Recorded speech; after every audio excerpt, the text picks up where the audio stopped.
जय हिंद दोस्तों। आपके सामने फिर हाजिर है। बहुत दिनों से कोई ख़ास चर्चा नहीं हो पा रही थी। हम लोगों ने अभी हाल ही में लोकल यूथ के बारे में कुछ चीज़ें बताई थी। लोकल यूथ को बहुत सारी और डाउट्स आ रही हैं, बहुत सारी और दिक्कतें आ रही हैं, वो भी हम जल्दी आपको बता देंगे। लेकिन हाल ही में कुछ चीज़ें हमको जो फेस करने को आई हैं, तो हमने सोचा ये वीडियो इम्पॉर्टेंट है। ये वीडियो जो है ये केवल और केवल KYC से संबंधित है। KYC क्या होती हैं, कितने प्रकार की होती हैं और क्यों करनी है। ठीक है, पिछले वीडियो में हमने बताया भी था कि KYC नहीं करने से क्या क्या नुकसान है, इसलिए KYC सबको करानी चाहिए। फिर भी हमने कहा कि बहुत सारे लोगों को KYC के बारे में कुछ थोड़ी सी दिक्कतें हैं, तो हमने कहा KYC को जानकारी को सही कर देते हैं। ठीक है, तो सबसे पहले हम समझते हैं KYC क्या होता है। ओहो, थोड़ा सा 1 मिनट, कोई दिक्कत नहीं है, थोड़ा सा अंधा हो ही गया है तो इसलिए सफ़ेद सफ़ेद सा दिख रहा है ये। ठीक है, चलो सबसे पहले हम देखते हैं KY।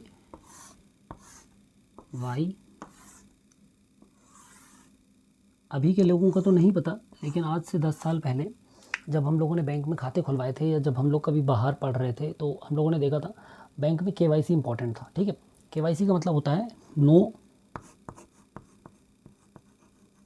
Your customer.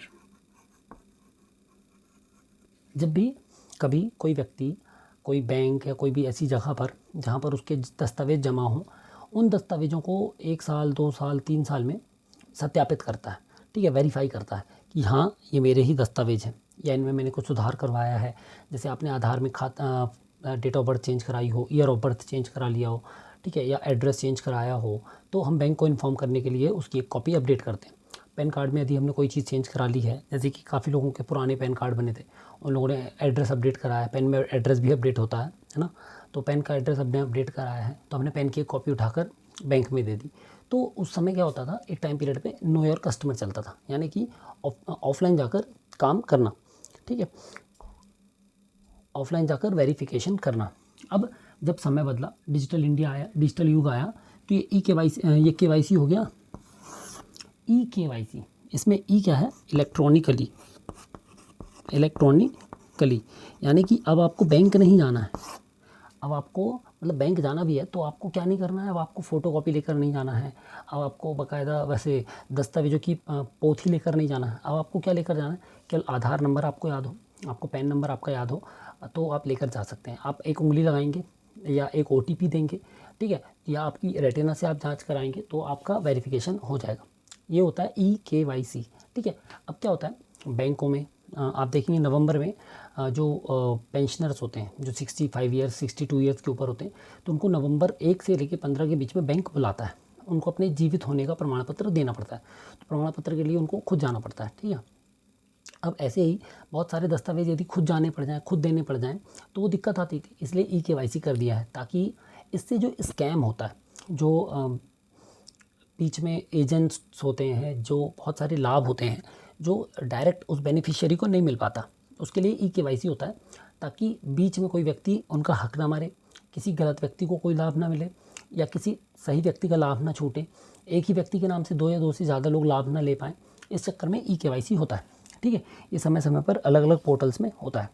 अब मध्य प्रदेश के शासन के अंतर्गत विभिन्न KYC कौन कौन से चल रहे हैं।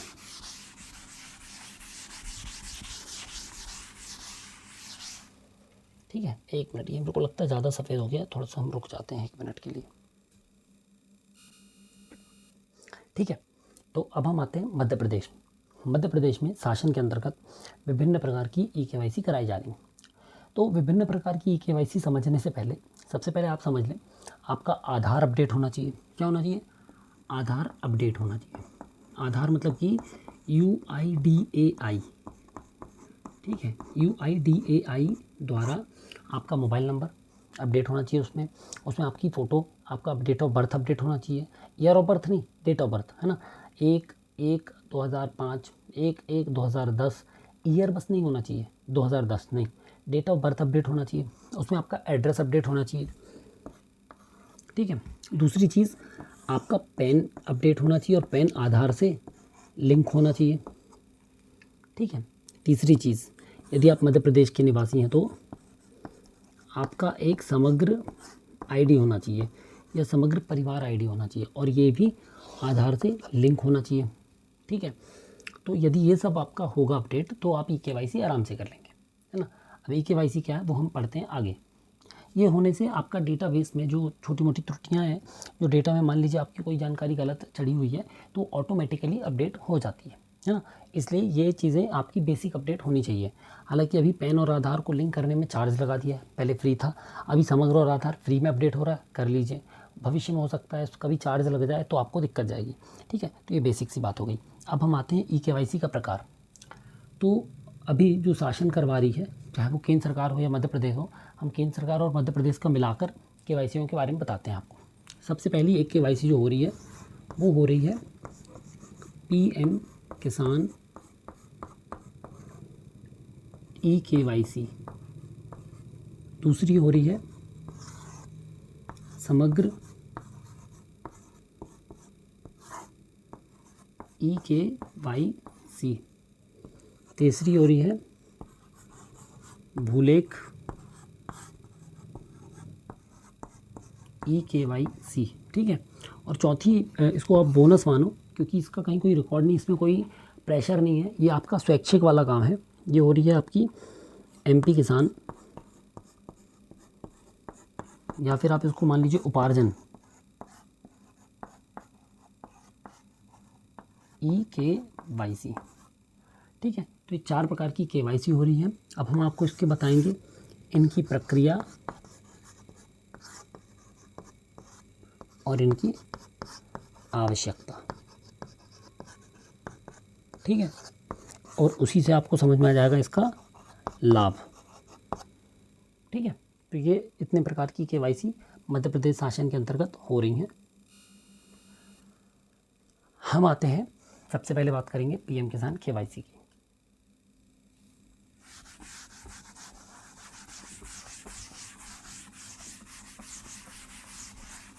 देखो, पीएम किसान केवाईसी क्या है।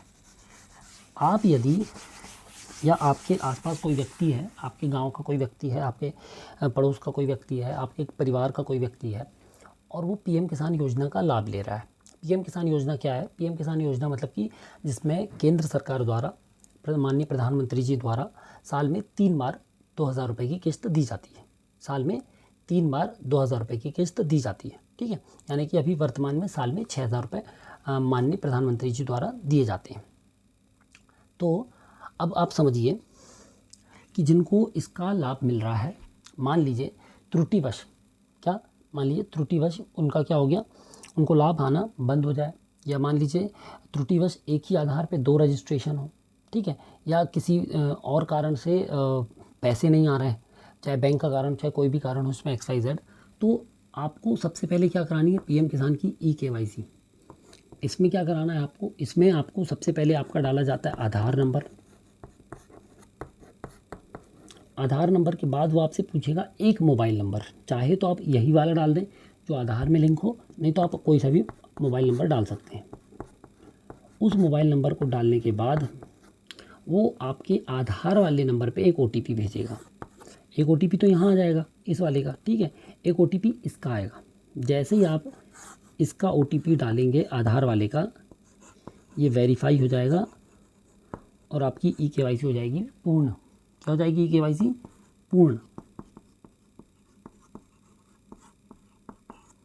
अब आप एक बात समझिए कि इसमें यदि मान लीजिए आपका आधार नंबर मोबाइल से लिंक नहीं है, तब यहाँ पर OTP की जगह पर बायोमेट्रिक यानी कि आपका अंगूठा लगाकर या आपकी आँखों के रेटिना से भी ई-केवाईसी की जा सकती है। ठीक है, यहाँ तक आपको समझ में आ गया। अब कहाँ से करना है? तो पीएम किसान ई-केवाईसी करना है आपको, कहाँ से कर सकते हैं आप? सबसे पहले आप कर सकते हैं CSC केंद्र से। कॉमन सर्विस सेंटर बने होते हैं, हर ग्राम पंचायत में है। दूसरा आप कर सकते हैं MP ऑनलाइन से। ठीक है, तीसरा आप कर सकते हैं खुद पीएम किसान की वेबसाइट से, pmkisan.gov.in। ठीक है, वहाँ पर आप अपना आधार डालिए, मोबाइल नंबर डालिए, OTP डालिए, आधार का OTP डालिए। यदि मोबाइल लिंक है तो आप खुद कर सकते हैं। और यदि आपका मोबाइल नंबर लिंक नहीं है तो बायोमेट्रिक या रेटिना के लिए आपको CSC या MP ऑनलाइन जाना पड़ेगा। चौथा ऑप्शन है PM किसान की ऐप से, PM किसान की ऐप से या VNO के लॉगिन से, है ना, VNO के लॉगिन से, नोडल ऑफिसर जो बनाए गए थे, विलेज नोडल ऑफिसर, उनके लॉगिन से। 4 तरीके से आप कर सकते हैं। ये ज़रूरी है यदि आपका मोबाइल नंबर लिंक नहीं है तो, और मोबाइल नंबर लिंक है तो इससे कर सकते हैं। PM किसान ऐप में आपका चेहरा देखकर EKYC होती है। वो उनके लिए ज़रूरी है जिनको धोखे से पटवारी जी द्वारा या शासन द्वारा त्रुटिवश मृत घोषित कर दिया गया, ठीक है, तो उनकी KYC की जा सकती है। तो PM किसान की EKYC कर लिया आपने। तो पहली चीज़ हमने समझी इसकी प्रक्रिया, दूसरी समझा कहाँ से और इसके लाभ। लाभ ये है कि यदि EKYC आप नहीं कराएंगे तो आपकी कई महीनों की किस्त रोक दी जाएगी। फिर जब आप EKYC कराएंगे तब उसके 2 महीने 3 महीने बाद किस्त आना शुरू हो जाएगी। तो यदि आप नहीं चाहते कि आपकी किसी भी प्रकार से PM किसान की कोई भी राशि रोकी जाए, कोई भी आपका जो प्रक्रिया वो है, लाभ है, वो रोका जाए, तो इसको आज ही कराएं, ठीक है। PM किसान की EKYC इन 4 जगहों में से कहीं से भी आज ही करा लें, ठीक है। ये हो गई आपकी PM किसान EKYC।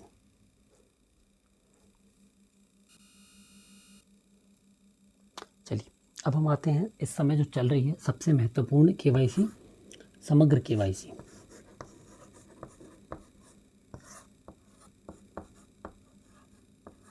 समग्र KYC में 2 कार्य हो रहे हैं, बहुत अच्छे समझिएगा कौन कौन से 2 कार्य हो रहे हैं। एक हो रहा है आधार लिंक, दूसरी हो रही है भूमि लिंक, ठीक है। अब समग्र KYC की प्रक्रिया क्या है, तो सबसे पहले आप समझिए प्रक्रिया में क्या हो गया। समग्र में आप जाएंगे समग्र पोर्टल पे, समग्र पोर्टल पे ये कहाँ से जा सकते हैं, वही CSC, MP ऑनलाइन, कियोस्क या स्वयं, ठीक है। समग्र पोर्टल पे आप जाएंगे, आप सबसे पहले डालेंगे अपनी 9 अंकों की समग्र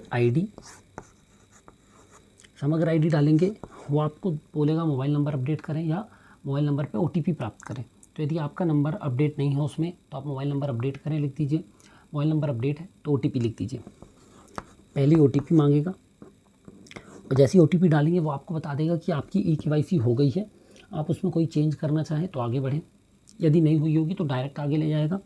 आगे आएंगे वो आपसे पूछेगा क्या आपके पास मध्य प्रदेश में भूमि है।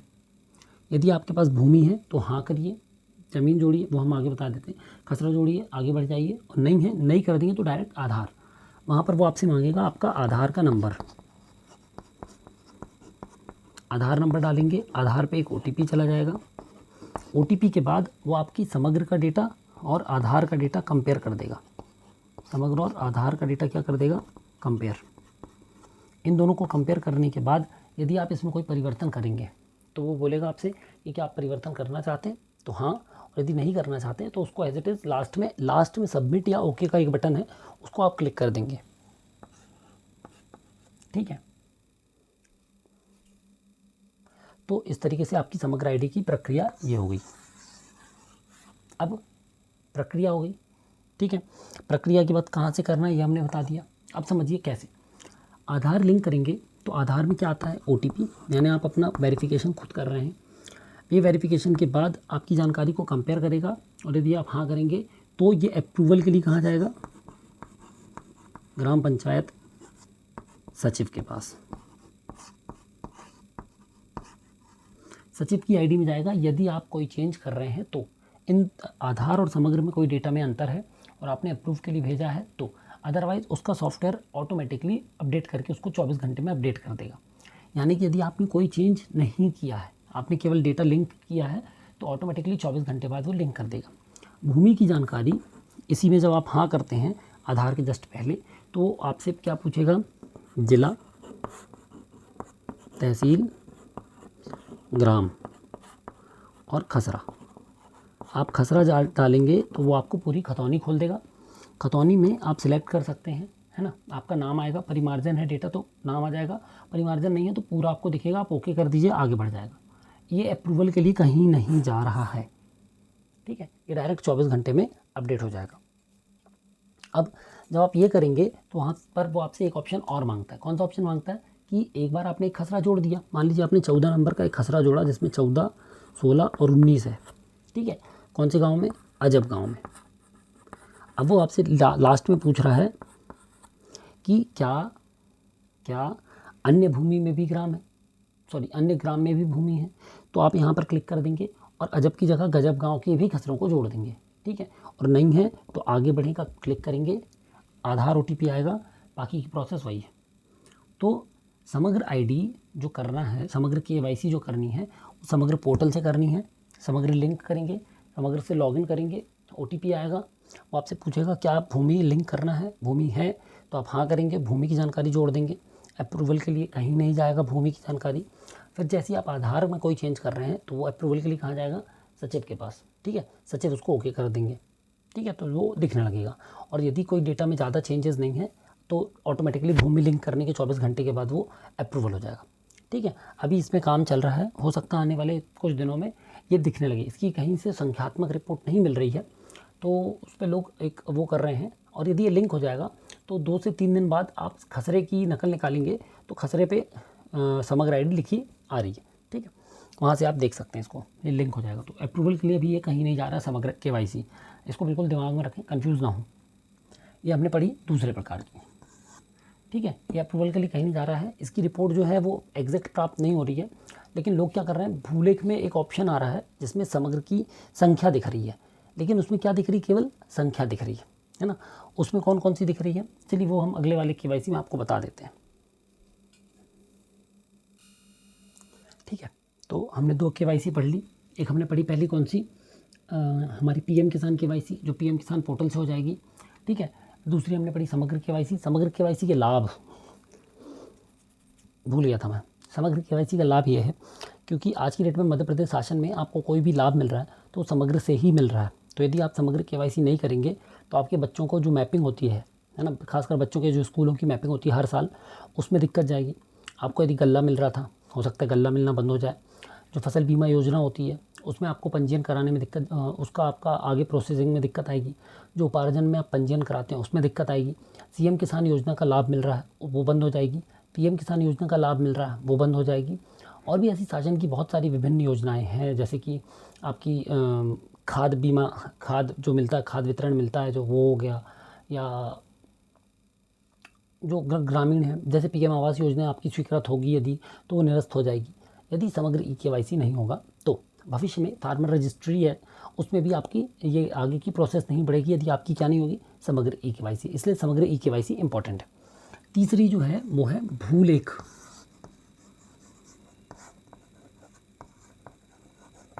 KYC।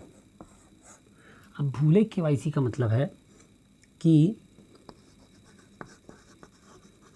MP ऑनलाइन के माध्यम से या mpbhuleख.gov.in की पब्लिक आईडी से,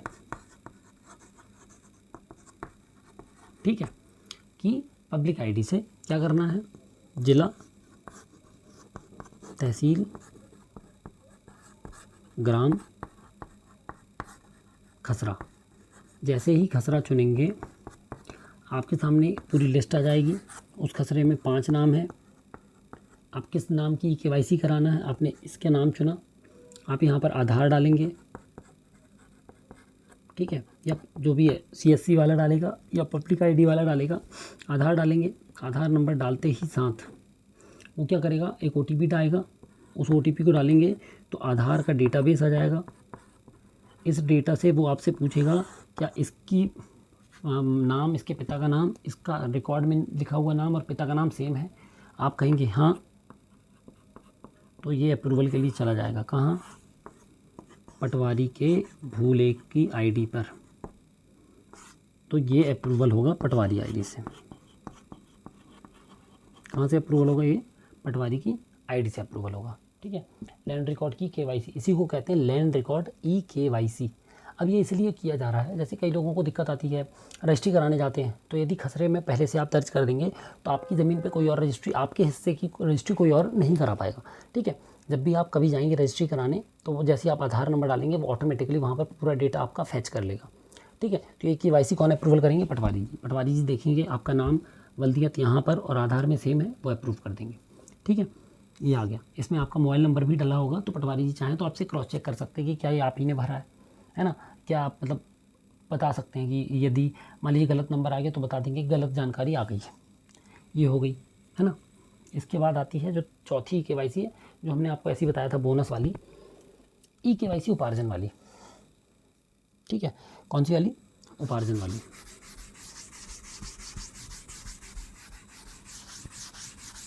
तो उपार्जन वाली जो है उसको इतनी इम्पोर्टेंट नहीं है वो, उसको आप ऐसे मत समझिए।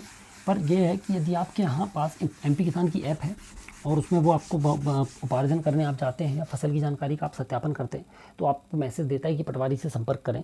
तो उस कंडीशन में आप क्या कर सकते हैं? उपार्जन वाली KYC भी कर सकते हैं। उसमें आपको कुछ नहीं करना है। उसमें आपको क्या करना है? MP किसान ऐप खोलिए। MP किसान ऐप में आप जाएंगे, वहाँ पर ऑप्शन आता है, शिट,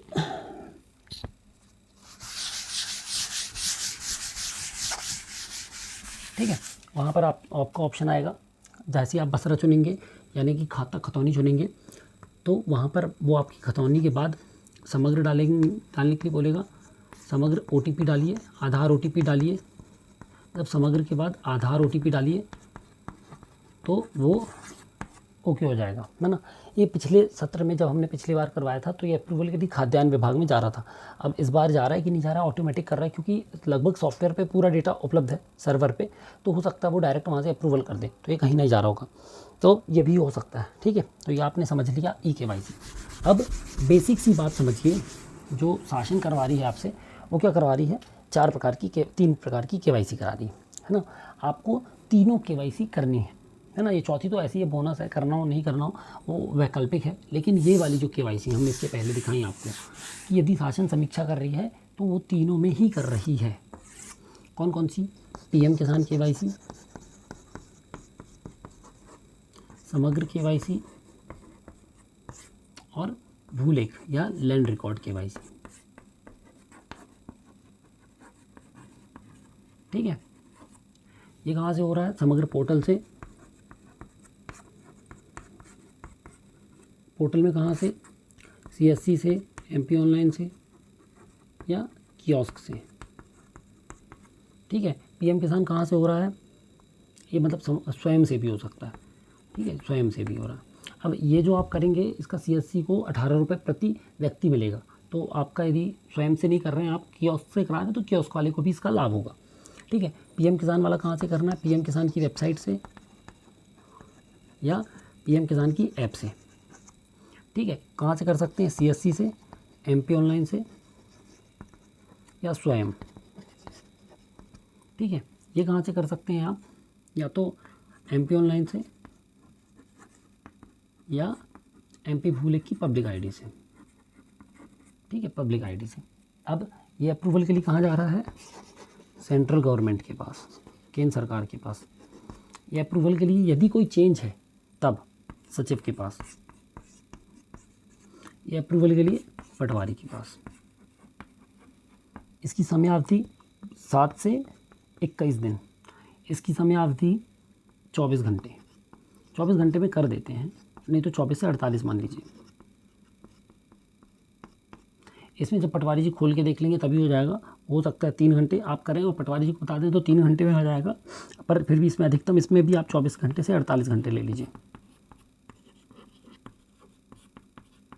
जब ये सब कराएंगे तभी आपकी प्रोग्रेस बढ़ेगी, तभी आपका जो KYC का काम है वो पूर्ण होगा। इनमें से कोई भी आप अधूरा छोड़ देंगे तो कहीं ना कहीं आपके मन में आशंका बनी रहेगी कि हो सकता है आपकी प्रगति ना बढ़े, हो सकता है आपका डेटा कहीं ना कहीं से दिक्कत करे। लेकिन यदि आप ये तीनों करा लेते हैं तो आपको PM किसान, CM किसान, PM आवास, ठीक है, इनका लाभ मिलता रहेगा। उपार्जन में कोई समस्या नहीं आएगी। आपकी PDS में जो जहाँ से आपको राशन मिलता है, राशन वगैरह प्रॉपर मिलते रहेंगे। ठीक है, शासन की कितनी भी योजनाएं हैं जिनमें जो भी लाभ आपको मिलते थे वो आपको नियमित मिलते रहेंगे। ठीक है, किसी प्रकार से कोई समस्या नहीं आएगी। और इस प्रकार से आपकी ये KYC सभी होनी है। इसमें भूमि लिंक भी होनी है, इसमें भी भूमि लिंक होनी है। इसमें जो है आपका जो PM किसान है, जो पंजीयन क्रमांक है आपका, जो आधार नंबर है उसको वेरीफाई करना है। ठीक है, तो ये 3 KYC हैं। अब मुझे लगता है KYC का जो एक कॉन्सेप्ट है वो क्लियर हो गया होगा। कि KYC क्यों हो रही है, कहाँ से हो रही है, कैसे हो रही है, ठीक है। ये भी निःशुल्क होती है। MP ऑनलाइन वाला जो अपना चार्ज ले ले, ये निःशुल्क है CSC का, क्योंकि इसमें CSC को 18 रुपये मिलता है, ठीक है। ये निःशुल्क, ये शासन कर रही है, तो शासन अपने स्तर पे इस पर कर रही है। और इसका चार्ज जो भी वो CSC वाला लेता है 15 रुपये या 18 रुपये लेता। पिछली बार वो भी शासन दे रही थी उसको, PM किसान का। अब इस बार जो भी चार्ज शासन दे रही होगी वो यही बता पाएंगे, ठीक है। तो इस तरीके से EKYC आपने देख ली, EKYC आपने समझ ली। अब हमको लगता है अब आप सभी किसान भाई EKYC करवा लेंगे और ख़ुद भी कर लेंगे। हमने डिस्क्रिप्शन पे सारे वीडियोस डाले हैं जिससे आपको पता चल जाएगा EKYC कैसे करनी। आप खुद कर सकते हैं, घर में बैठ के खुद करिए, कहीं जाने की ज़रूरत नहीं है, बरसात का मौसम है, ठीक है। और जल्द से जल्द करिए, ऐसा ना हो कि आप जब तक करें तब तक कोई समस्या आ जाए, तब आपको दिक्कत हो, कोई लाभ लेने में आपको समस्या जाए, तो ऐसा ना हो। उसके लिए आप ये EKYC आज और जल्द ही करना सुनिश्चित करें। जय हिंद।